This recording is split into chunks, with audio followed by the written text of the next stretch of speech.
mentioned time limit, so explain to our viewers what's the time limit that you have to file a lawsuit?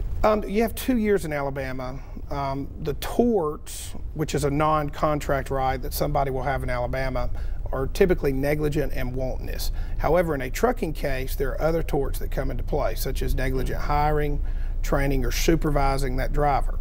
As far as the other time limits that I'm talking about, you have to send a preservation letter to that trucking company within a certain period of time, or they will destroy many times the logs or the black box that is inside the cab of the truck. And there is some special language that goes in those letters to give it full force and effect. So if you, Tom, have a situation where a family member has been injured as a result of an 18-wheeler wreck or a tractor trailer rig, you need to get to an attorney quickly because any delay trying to handle it yourself will harm your case.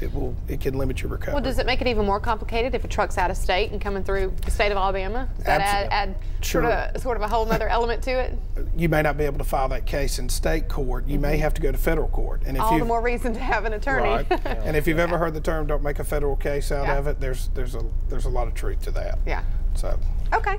Yeah, and whether or not, Matt, whether or not it's a car accident or a trucking accident, it's really fact-driven in terms of who is easier to work with or who is more willing to resolve a case. It's really fact-driven. It's really driven also by which insurance company it is, but it's really the facts. How bad somebody's hurt, what kind of liability do you have, was there texting, was there drinking, was there drugs, things like that really drive whether or not someone like an owner of a trucking company would settle quickly versus drag it out.